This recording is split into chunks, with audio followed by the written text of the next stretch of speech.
Hi guys, and welcome to Trucking Along with Kirsty. That's me, your positive voice in trucking. Today I'm going to talk about some company driver myths and truths.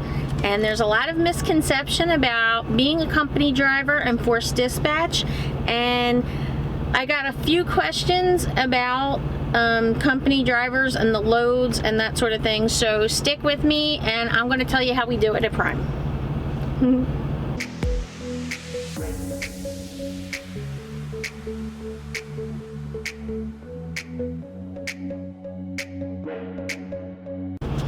Okay, myth number one, company drivers get no miles.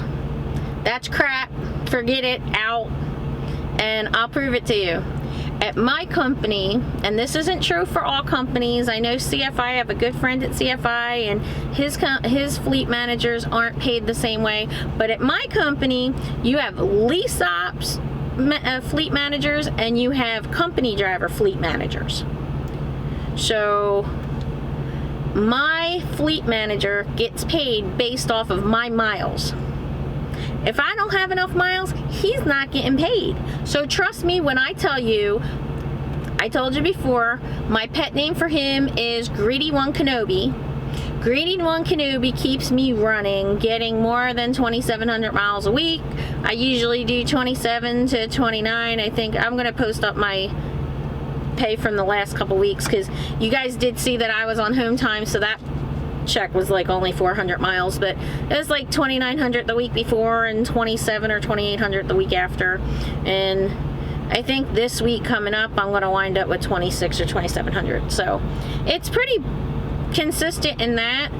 And that might not sound like a lot of miles to some people because they're like, well, I could do 3,000 or whatever. Well, yeah, maybe, but a lot of those companies also, they get paid less. I'm reefer, and when the bonuses and everything work out, I get about 55 cents a mile. So at 2,700 miles, I'm at like 1,500 bucks a week, and that's perfectly cool with me. I don't need to like go anymore. That's like before, and I'm done and over with that. Oh, also, there is a lie that goes around that if you come to my company or some of these companies that do leasing, that as a company driver, they're going to pressure you and pressure you and pressure you and force you to go lease. Or, like I just said, they're going to starve you on miles and then force you to go lease because you're not making any money.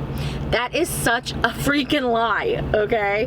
I was asked one time by the company whether I was going company or lease. That was it. And then after that, for the reason I just said, my fleet manager is never going to want me to go lease because then he's losing me. And why would somebody want to lose an experienced driver who he doesn't have to shape and mold and teach anymore? I'm basically just not a problem on his fleet. I just run, he sends me things, and that's it. And he knows that I'm going to take care of everything. And if I have a problem, then I'll need him. But there are other people that are new that need their hands held that he has to spend time with. I'm cool with that. That's the way it works. Awesome. But so that's lie one, that we don't get any miles. And lie two is that we'll be forced into leasing. Lie. Okay, something else that people tell me they go lease for this reason is that they don't want to be told by the company where to park. I have never been told where to park. There have been a couple situations where I was told that they would reimburse me for reserved parking because of the situation. They sort of like had me do a load at the very end of the night and I wasn't going to have any place to park, so they offered to reimburse me. Some companies do reimburse you for parking normally, like my friend at CFI, he would get reimbursed, but it's not something that they do every night or that you make a habit out of. So that's one thing. I am told customer has street parking or customer has overnight parking on their lot. I'm not told I have to use it. I'm told as a piece of information so that it's my convenience if I choose to do that or not. Okay. Another argument that people use that they don't want to go company and why they want to go lease is because they don't want to have to follow a specific route. They want to come up with their own routes. Okay, that's cool. Everybody wants to run interstates and nobody wants to run back roads. However, when you go and you become a lease op, you make it a point to route yourself around mountains. You make it a point to route yourself around the tolls. So sometimes I run a lot of routes that would get me places faster and are more likely to be interstates than some of the lease ops, because they're trying to avoid the tolls or avoid the mountains, and because they're trying to save fuel and they're trying to save toll money. And since I'm a company driver, I don't care about that. I just go. And as far as like weather and stuff like that, my fleet manager doesn't care if I turn around and say, oh, I'm going to take Wyoming, I'm going to go across 80 instead of 90, like this weekend on I-90. There was a big snowstorm. He sent a message out, please don't go up there. I want you guys to be safe. So go across 80, because 90 is going to be crazy. So, and that sounds like a really like mean, you know, vicious guy who doesn't care about us, you know, because we're just numbers at our mega carrier. But I've never been told, in 4 years, I've never been asked, why did you take that route? Why are you going here? There are some times that I've actually taken routes and I've saved money on tolls. I've saved money on fuel. So it's not, you know, it's not something that they pick away at you for, you know. Another reason is, people tell us that they don't want to go company because they don't want to be told where to fuel. Well, when I'm not paying for the fuel, I really don't care. Okay? I really don't. And yes, I prefer Petros. They have better parking and a lot of times they're cleaner, they have better showers. But guess what? I make enough money. If they don't have me fuel there, I can go pay the $10 or $15 and I'll go get my shower. Like, I don't understand these people. And if you're a lease op, yes, we are told as company drivers where to fuel, because they're taking into consideration the state IFTA taxes, and they're taking into consideration, you know, the price of fuel. So they would have you fuel, say, in Arizona before you go into California, because the cost of the fuel is going to be so much. Guess what? Smart lease ops do the same thing. Think about it. Okay, if you're a lease op and you're paying for fuel, do you want to go to Petro and pay 46 cents a gallon more than the Flying J that's 2 miles down the street just so you can get a free shower? When you're putting $100 into the, you know, 100 gallons into the truck, or 150 gallons? I mean, you're talking, you're going to spend an extra 50 bucks on one fill up just for one free shower that's $12? Makes no sense. It really makes no sense. Like, I don't get this. And honestly, when it comes to Prime, if you're a smart lease op, you're fueling the same place the company drivers are. And I know that because I have lease friends that fuel in the Flying J in Amarillo, Texas. That's where they send me to fuel. They fuel up in the Toms Brook, Virginia Loves, because that's where they send me to fuel. It's the cheapest. Why would you want to go pay some more? You know, as a lease op, you have to be a business person and you have to think. So that's just a ridiculous reason. Oh, they tell me where to fuel. Whatever. I'm not paying for it. What do I care? Okay. Something else. People assume that because we're company drivers that we can't reject loads.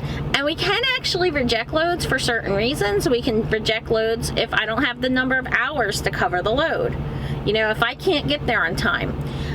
Usually I don't have to reject those though. Usually my fleet manager will either change the appointment so that I can make the pickup on time, or if I can pick up the load and then he has me swap out with one of his drivers and they make the delivery. Now, with him doing that, my fleet manager is so awesome because he always keeps us all moving. We don't sit. I never sit. I always have a pre-plan. And as a company driver, I don't have to sit there and haggle over loads. But he would have somebody else go pick up my load and then take it the rest of the way. You know, otherwise, if I tell him, no, I don't have the time on my 70, you know, then the load just gets removed from me. Home time. Home time is another reason I can reject a load. Say you know, I'm supposed to be going to New Jersey in 3 days and they're trying to send me to California, I can absolutely reject the load. But I don't have to, because I never get those. You know, we have what they call a home time counter on the fleet manager screens that flash red and say she's supposed to be home in such and such in 2 days. So we don't get that. Safety reasons, I tell my fleet manager I'm not going to a specific brewery in Cincinnati. I'm not going there. It's dangerous. I'm not going to the Birmingham, Alabama Flying J. It's dangerous. Both of those places have like devious type of criminal activity going on and scary people and crack whores and pimps, and no, I'm not going. I'm not going. But see, I don't even get those loads to reject them. So I don't even have to reject them. I don't get those loads. Another question I got was about New York City and floral loads. I don't get them. They don't send them to me, so there is no rejecting them. There was one time. First off, the floral loads, we unload ourselves as drivers. They're only team loads. I don't know of any solo driver that's done them by themselves. Okay. I've never done one. Even as a TNT trainer, even when I was in TNT teaming in training, I never did one. I picked up a loaded floral shipment one time.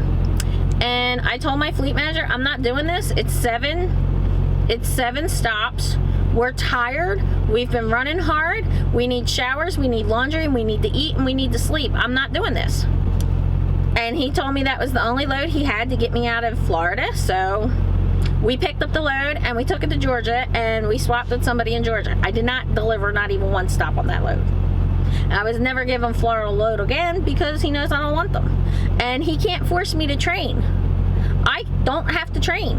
And because I'm a company driver and I don't have that lease payment, I don't have that like pressure to train, because lease ops do. They have that pressure to team so that they can make those lease payments. I'm so stress-free, it's ridiculous. And one time I was given a Yonkers load. I had a student and I told them, no, we're not going to Yonkers. This Jersey girl knows that Yonkers, Queens, Long Island, Staten Island, Manhattan, Bronx, all that sounds too much like New York City. You're lucky I go to Newark and Elizabeth. And they're in Jersey. So, not doing it. And the load was removed from me. There is another time, and this goes back to the safety concern. I had a student, we were in Laramie, Wyoming. I was delivering in Ogden, Utah. They wanted me to pick up a load in Utah and then take it across Donner Pass in a blizzard. No, not going. Blizzard, major mountain pass. 100 years ago, people got lost on Donner Pass and they were eating each other. I'm not going to have my student chomping on my shoulder because we're starving in the middle of nowhere on the mountains. Not happening. So that doesn't even happen, okay? And one of the most hysterical things that I've ever heard about being a company driver is I was told if I went company that Prime would pull me into the terminal at least once every month or two, and they would search my entire truck for alcohol and drugs and whatever, right? And they're like, oh, I'm not having my stuff searched. Guess what, guys? Number one, I've never been searched. Never been searched. But even if that became an issue, going lease doesn't protect you from that. In the contract, it specifically says that truck belongs to Prime. And with the contract, you have to keep the truck up to DOT standards and compliance. It says they have the right to search and inspect your vehicle. This is not a home. We treat it like a home. We feel like it's home, but this is a commercial vehicle. It's a work tool. It's a piece of work equipment. And for that reason, the owner, who is Prime, whether you're a lease or you're a lease purchase, until you get that freaking title with your name on it, little signed on the dotted line, it's not your truck. It's not. So they can come search me all they want. What are they gonna find? I don't care. Nothing. You know, but to say that you want to go lease for any of these reasons because being a company driver is bad, what I have to say to you is you really don't know what you're talking about. You really don't. I get a lot of questions from people all the time about what it's like and do they push me. Nope, they don't push me. There were a couple times, and it's always new night dispatchers, and you know, they think they're doing their job, and I have to do mine based on what I'm going through. They can't see what I'm going through, and I can't see what they're going through. They get frustrated. They have 60 people all messaging at the same time, and you know, they have frustration. So this is the truth about being company drivers. And in addition to this, and that we do get miles, and you know, we do have options that people think we don't have. You know, the other one I love is that I'm always going to be driving a banged up truck. That's not true. I was the first driver of this. This is a 2020 International. So that's not true either. And yes, it is a condo. I've never been in a lightweight. This is my 4th truck. The last truck I had, it had a lot of mechanical problems, so Prime decided to get rid of it. So they took me out of it and they gave me this one. So it does, you're not going to get some banged up piece of crap. And let me see, the oldest trucks we have in the fleet right now are 2017s, and they're already going to be traded in and sold. So that means pretty soon the oldest trucks we're going to have on the fleet are 2018s. Yeah, oh my God, how horrible. The nerve of them to expect us to drive a 2018. Oh my God, they're evil. Off with their heads. So there's a little bit of insight in what it's like to be a company driver here at Prime, and my guess is it's probably the same in most of the other companies, because all these companies are really about is making money. And you know, like, yes, they might nitpick about where you park, and you not park, but where you fuel. Well, yeah, because they're paying the fuel, you know, and some of these fuel prices are ridiculous. So that's what I got to say. If you work at a different company and you have a similar experience, please comment below. If you think I'm full of crap, you can go ahead and comment below. I don't care. Like, comment, share, subscribe, ring the little bell, and I'll be seeing you out here trucking along. Bye.